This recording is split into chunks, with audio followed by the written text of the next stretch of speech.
every written document is called literature, right? Written document, it means it doesn't, it is not related only to English, it is not related to political science, history, or other subject, but I'm talking every written document, either it has been written in any subject, is called literature.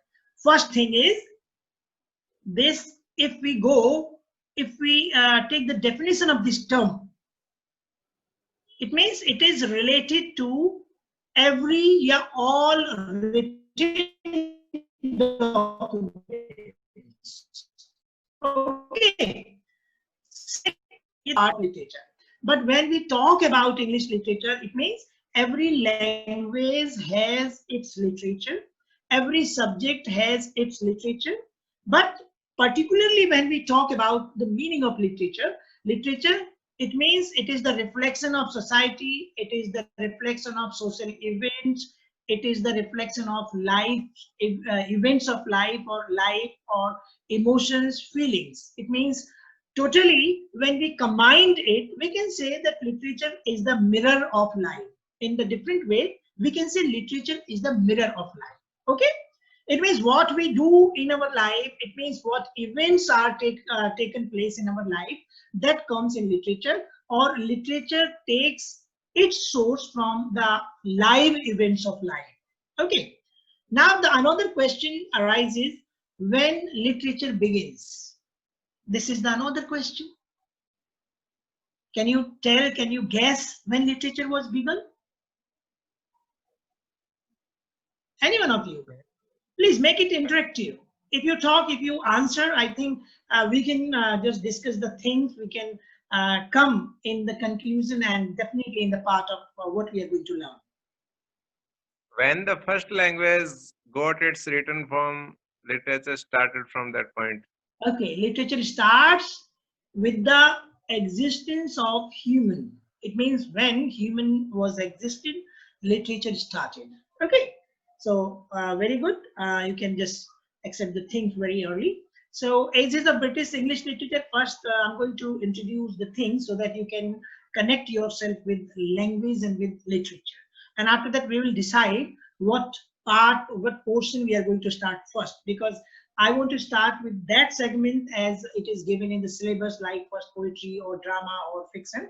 So we'll complete the things, complete in the ages, because all the parts of literature, it was developed, it was written, and it reached to its height in different ages. Okay. So generally when we study British English literature, we study it in various ages. So when we talk about, there are around 12 ages. Like first we call Anglo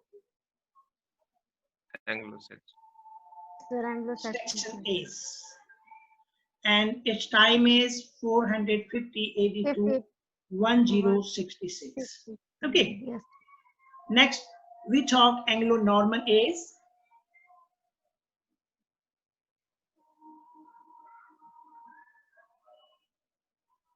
And its time period is 1062 1350.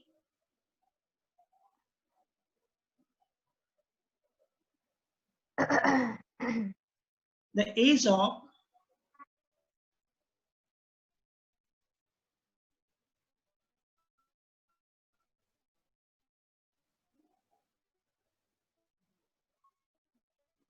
इससे पहले हम as of चौसर पढ़ेंगे, right? Because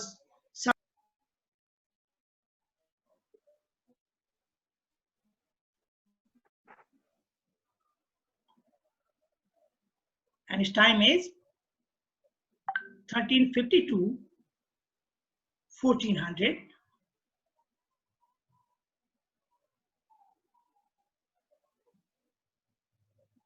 Age of Renaissance.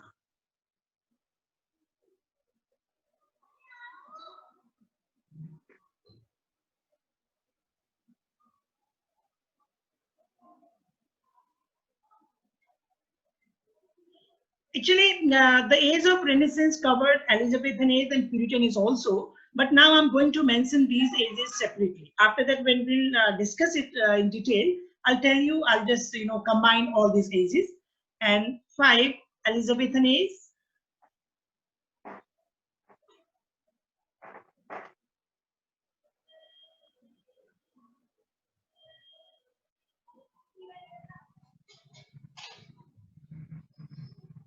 6 is Puritan age.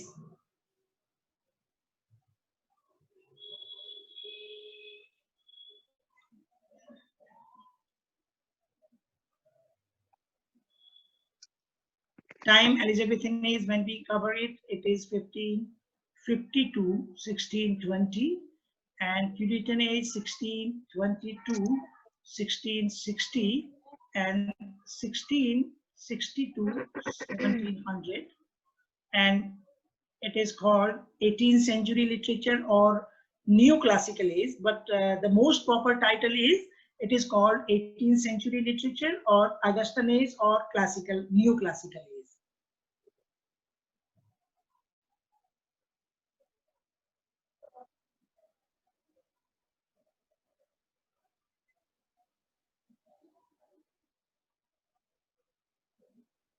Okay, and next is called Romantic age.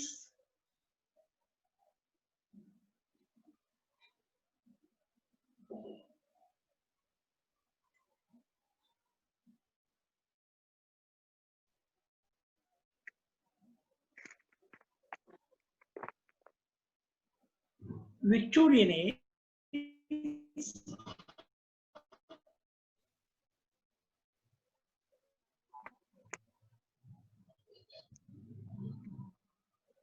Okay, 1850, and it is 1850 to 1900, right?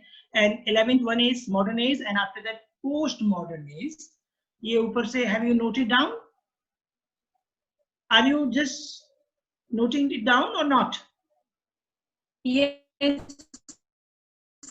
Yeah. Okay, okay, okay. Okay, going to rub 2 lines.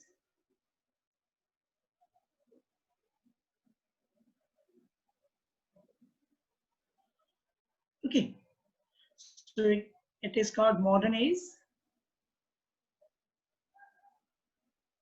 Its time is 1900 to 1950, and it is called postmodern age.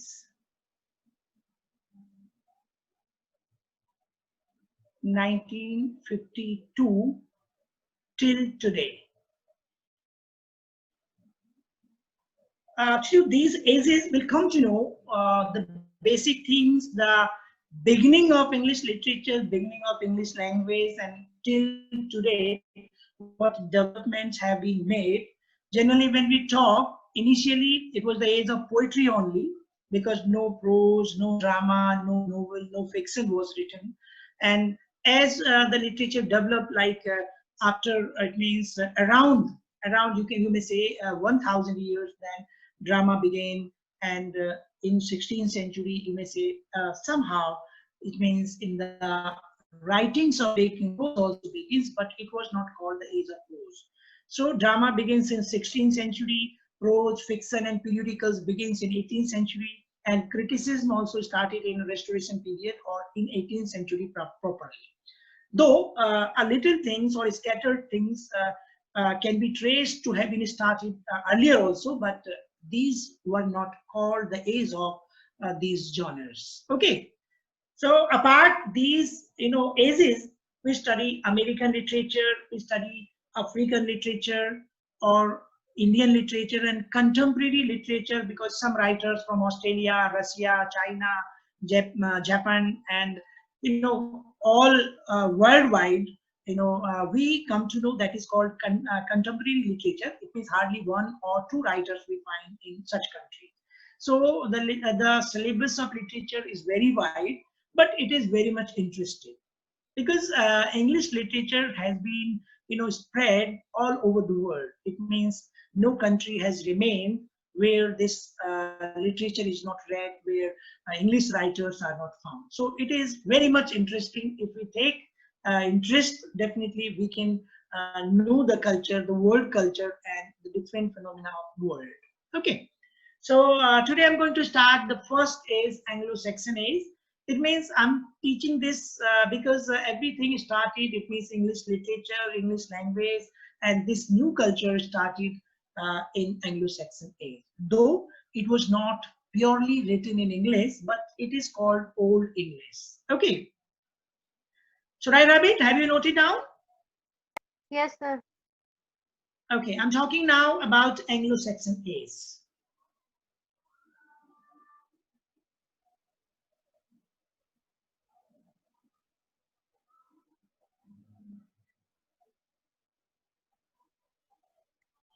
Time is 482.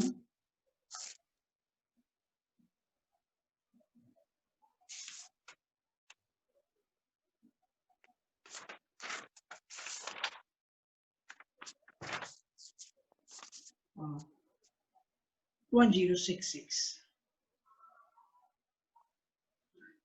Note down the important things, like it was the oldest period.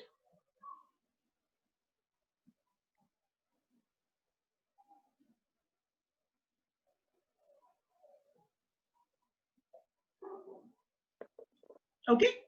And what we talk about Anglo-Saxon, right? Let me tell the history of it. Actually, in 450, what happened? Three Germanic tribes,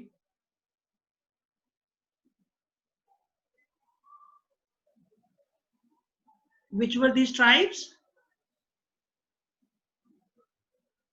Angel, Germany. Saxon, and Jute.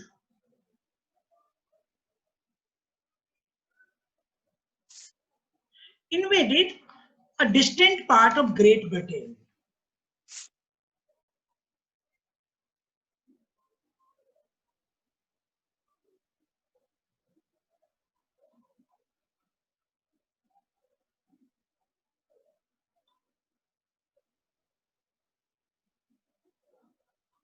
This was the first incident. Actually, these three tribes came from Germany, right? And they captured a distant part of Great Britain, right? And how this name came, or how the new culture that is called English literature or English language started here. So let me tell you, it was, this incident took place in 5th century, like in 450. Okay. And among these three tribes, Angel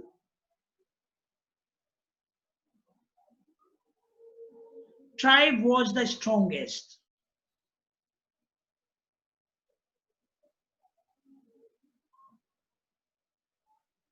Because it was the strongest, so it gave this name, it gave their abode,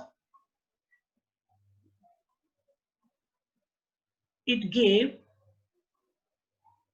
the name Angelo Lawn. Yeah, Angela Lawn. It is called, Lawn is called where people live. So because this tribe was the strongest, so it kept the name of that place where they started to live, Angela Lawn. It is called. Okay. And after, by these two changes, it became Angel Lawn, and after that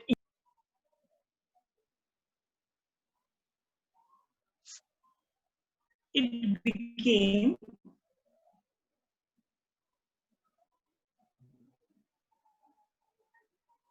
and after that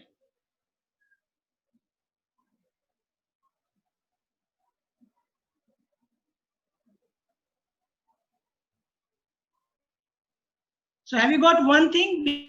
Because before 450 there was no country England in this world.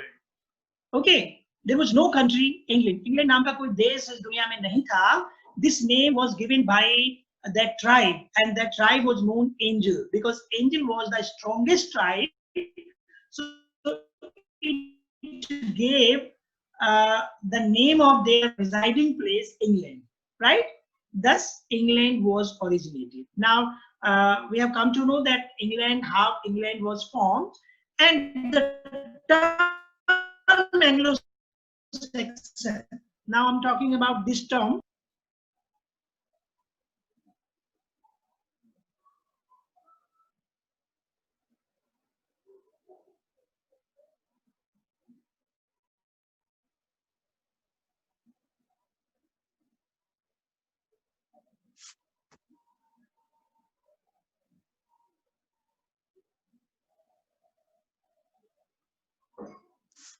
William Camden.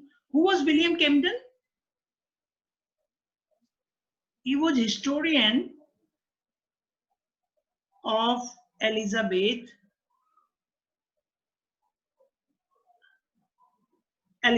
age, right? He wrote a book history of Great Britain.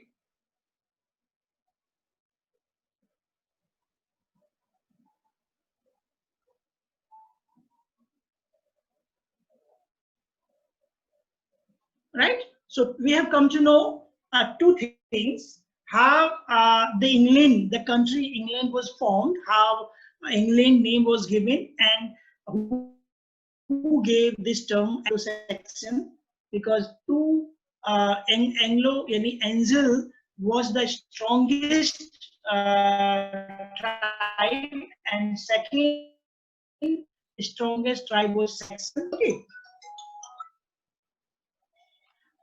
Note down. Have you noted it down? Yes, sir. Yes, sir. Okay, just I'm taking class में अभी call करता हूँ आपको. ठीक है, मैंने PGT वाला भेज दिया आपको. Right. This was the part, the thing, how these incidents took place. Now I'm talking about literature, because the most important thing, most important part, what we are going to study is literature. So I'm talking a literature of Anglo-Saxon period.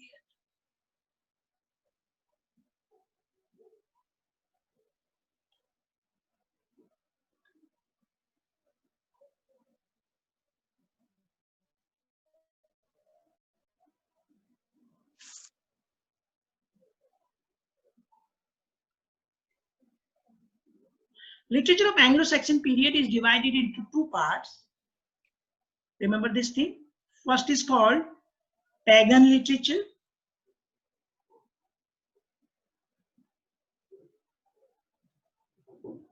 And second is called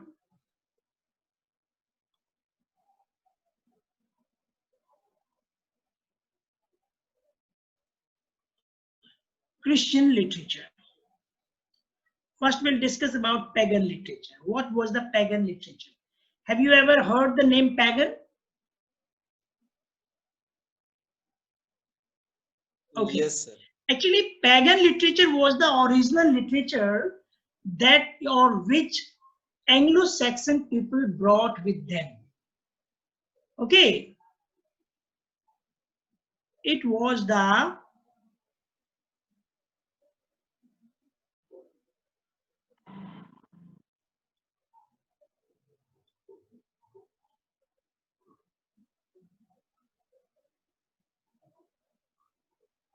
which Anglo-Saxon people brought with them in the form of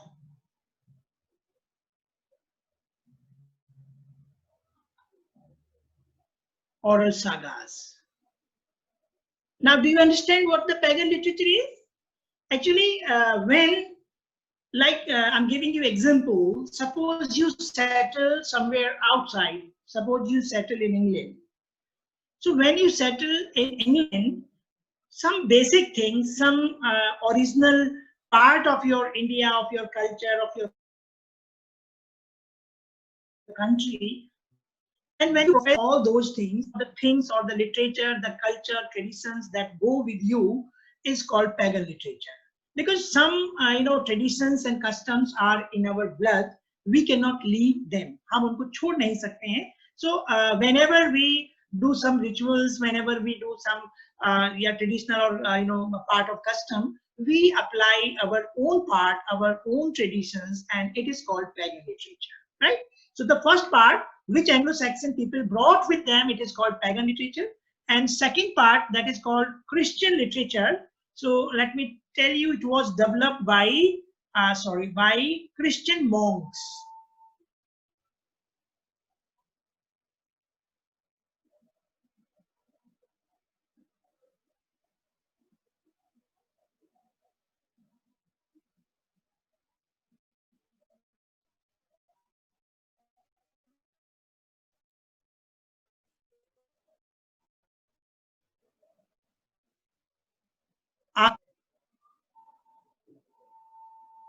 Witnessing the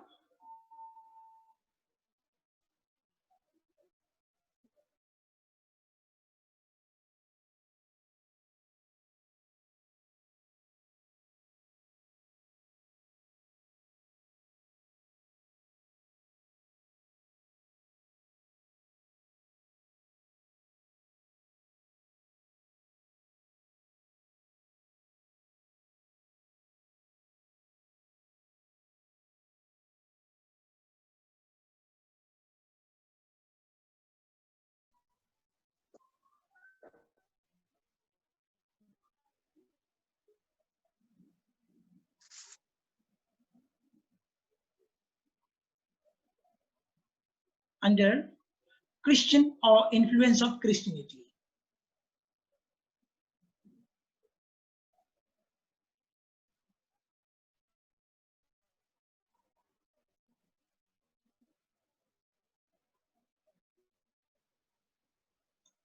These two schools were, first one was the School of Saint Augustine,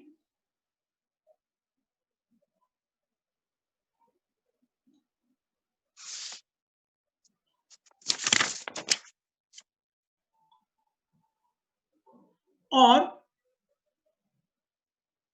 you may say it may be called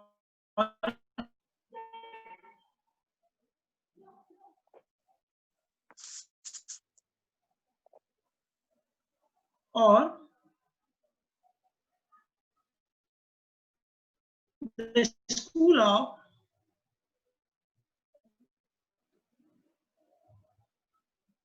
Saint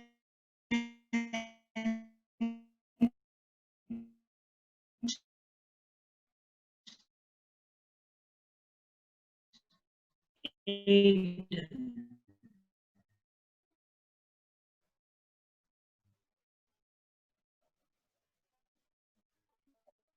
It was